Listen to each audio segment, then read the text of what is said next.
Now let's go over some more miscellaneous topics that we haven't gone over before. So first, the conditional operator. So basically the way this thing works is operand 1, question mark, operand 2, colon, operand 3. It's different from other operators in that it has 3 operands, whereas the other ones have like 1 or 2 operands. And the types are, the first operand must be a Boolean, and the second and third operands can be any type. So for example, if I have something like true question mark 5 colon 3, then that would be a valid conditional operator. But if I have like 7, then that wouldn't be. The first one has to be a Boolean. So what's the result? What does this operator do? So the result is operand, so operand 2 if operand 1 is true, and the result is operand 3 if operand 1 is false. So for example, this thing would be 5 because the operand 1 is true, as shown below. If I make this thing false, then it's 3. And the main use of a conditional operator is just basically, if we're just dealing with simple things like values, then we might just want to use a conditional operator to save ourselves an if statement. Another example, true question mark ABC colon Q, it would be ABC. Note that the operands can be of different types. False question mark ASDF colon, say 567. This time it would be 567. However, watch out if the two operands are different types. So basically, for example, we're not allowed to have something like true question mark 5 colon ABC. That is not allowed. Because basically what we're saying is that ABC, basically the result of this could be ABC for all we know if this thing was false. So therefore we're not allowed to do that. Similarly, we're not allowed to do string S1 for the same reason that the result could be an int. Similarly, we can't make it other primitive data types. That wouldn't work because 5 and false are different, so we can't assign them to a variable. So basically, if we're assigning them to a variable, they have to be of the same type if they're primitive data types, or somewhat like that, to some degree. So basically, for example, ABC colon new object. So basically this is, ABC is string type and this thing is an object type. However, we're allowed to do this just because this thing is an object type. So an object type can be a string type. So basically, as long as the variable type is allowed to be both operands, excluding the Boolean one, then we're okay. The next topic is the do while loop. Basically the way this works is I put do and then while. So for example, do system.out.println ABC while say 5 is less than 4. So what is a do while loop? Basically, first does what is in the do block, then acts like a normal while loop. So basically, for example, this time it'll print ABC right here, and then it'll stop because 5 is not less than 4. So it first does this, then checks the condition. And the only difference is between this thing and a normal while loop is that in a normal while loop, it could be possible that I don't even do one iteration. But with this do while loop, basically I have to do at least one iteration. I could do more. So for example, int count equals 0, do print count while say while count is less than 5, and let's just say count plus plus actually here. So now it'll print 0 through 4. However, if I put like while count is less than 0, it'll still print 0 because I first execute the do block. So that's the only difference between do while and normal while. The next thing is about interfaces. So interfaces, we said they had constants and public abstract methods. Now, there's also static methods and default methods introduced in Java 8, which is the one we're on right now. There are also private methods, but those are introduced in Java 9, which we don't have right now. And we don't have to go over that. But basically, static methods, well, there's not really a big reason to put a static method in an interface because they just act like static methods in other classes. They're basically the same thing. However, default methods are something different. So basically, default void say you. So default methods in an interface have a body. They're not abstract. And then we can do stuff in them. This could be potentially useful, I guess. Like for example, now class B implements A. And now if I have like say new b.u, then what I'm gonna have is ABCD. Basically, B now effectively kind of inherits this u method, and then we can override it if we want, but we don't have to. Now this raises another question. What if I have interface C and then I have like another u method and then I have B implement A and C? Then what would happen? Well, it turns out we can't do that. Basically, we can't implement we can't inherit both u methods. So therefore, well, basically, if we override it, it's gonna work, but like, that's different. So basically, we cannot have these two different default methods inherited into a single class. That's not allowed, unless we override it. Now, one thing about these default methods though is that, for example, public void u, if we try to say do super.u, so basically we're overriding it, but we try to do super.u, that doesn't work. There's no such thing as super here. So basically, in other words, if we're overriding it, we're overriding it completely. But the default method just gives a way to say like this method, if we are too lazy to implement it, or if it just happens to be what we want, then it could work. And the use of this is kind of just like the use of normal methods in abstract classes. They're slightly less useful, but you get the point. The next topic is about methods, and in particular, their parameters. So let's just say I have some method.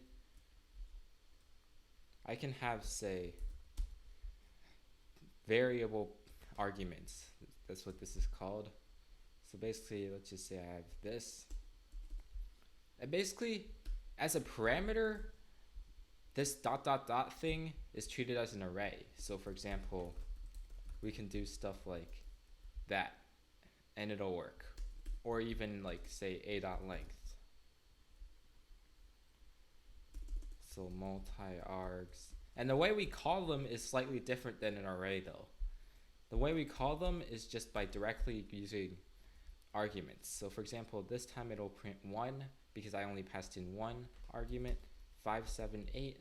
I passed in 3 arguments, so therefore this thing is an array of length 3, so it prints 3, and so on.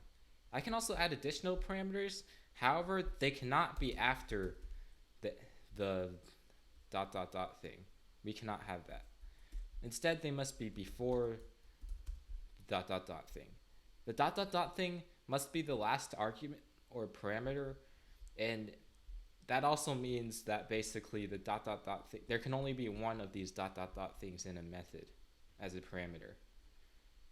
So in this example now, it would print 2 because now B is 5 and then the rest of them are A. So basically, we first take a look at all the parameters before the ... thing and match them up. Then the remaining parameters match with this. Of course, we still have to work well with the types. For example, we can't have string in the int ... Well, this has some applications. For example,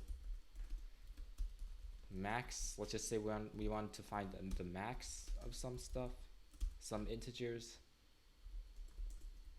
So basically, for example, the classic maximum value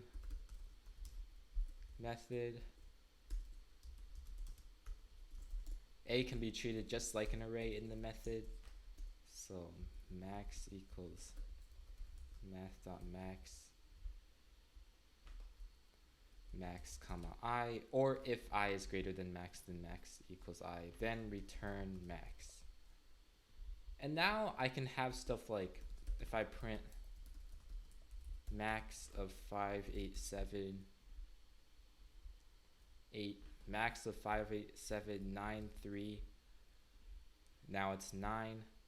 Say this, I added an additional 12. Now it's 12. Now, the only reason we have this ...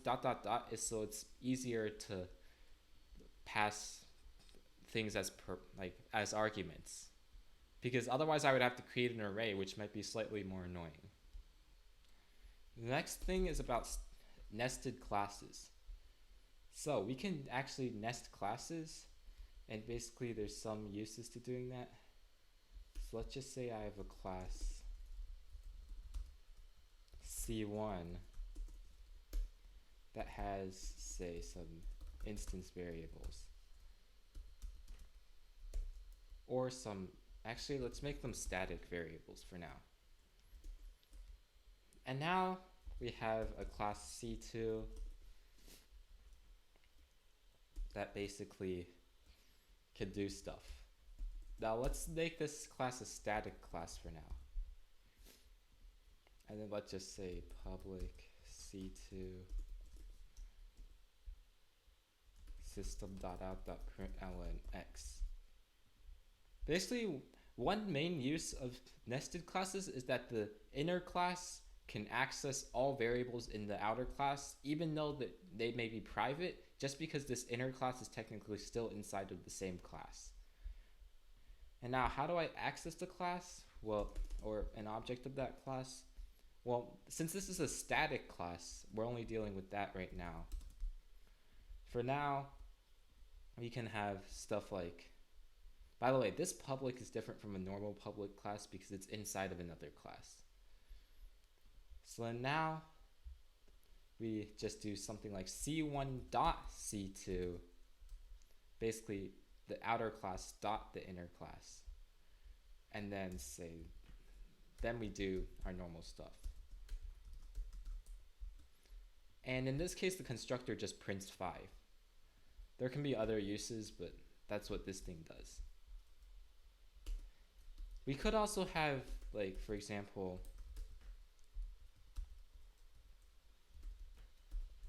instance nested classes.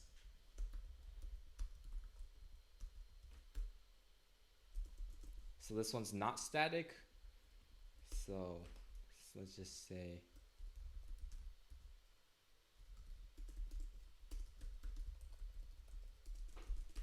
we have something like this. The way we access instance nested classes is the following.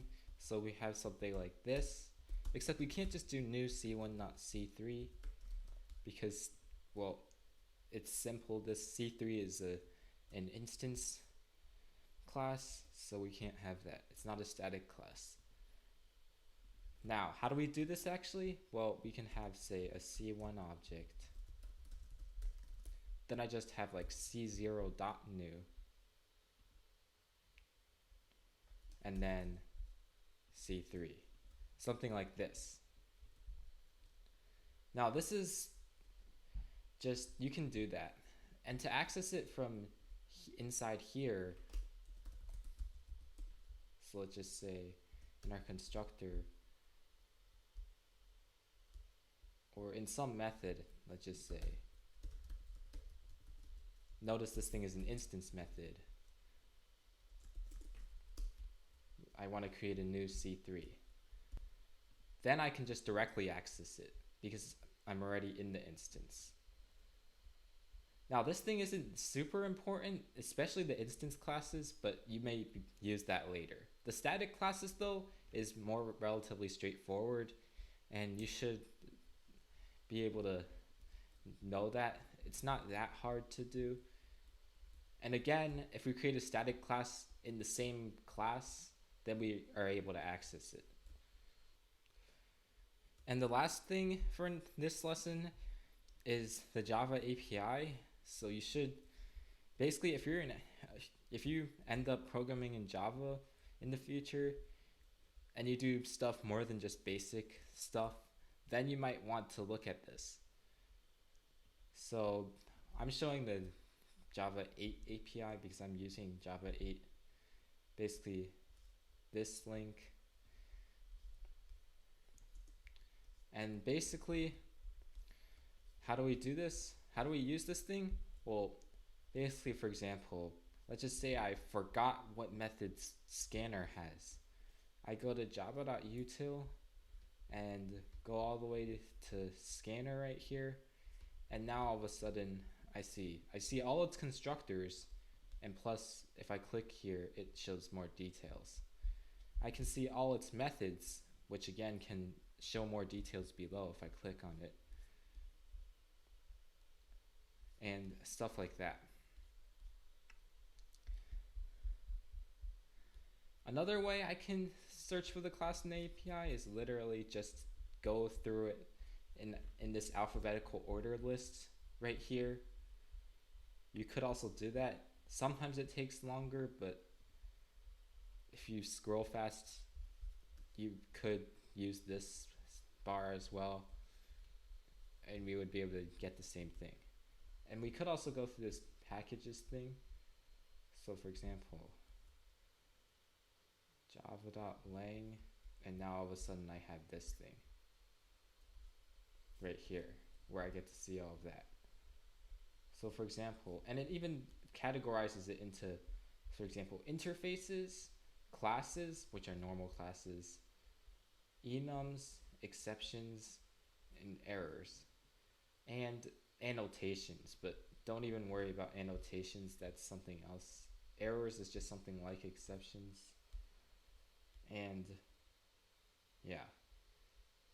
So for example, if I want to know object, well, we know now it has a clone method, it has an equals method, it has a finalize method, get class method, hash code method, and so on.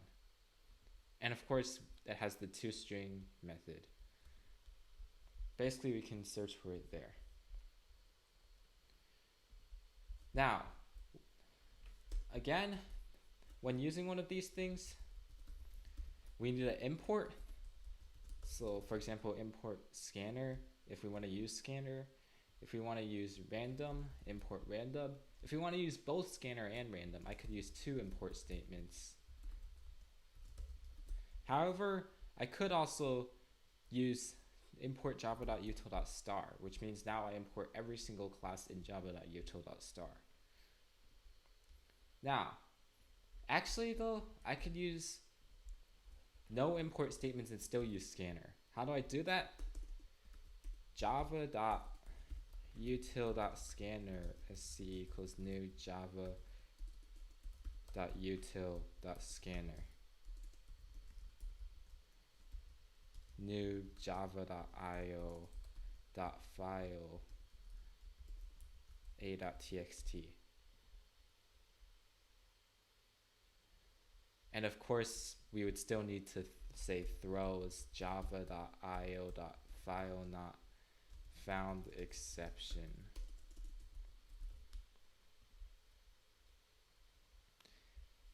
And let's just say instead I want Java to, I want IO exception. Oh, anyway, something like that. So we're allowed to do stuff like this and then this. And of course, when we access a method, we don't need to use this awkward thing. It's just when we use the type. Now, however, this thing is not recommended. It's just that it's there if you want to use it, but it's better to just import stuff just to avoid messiness.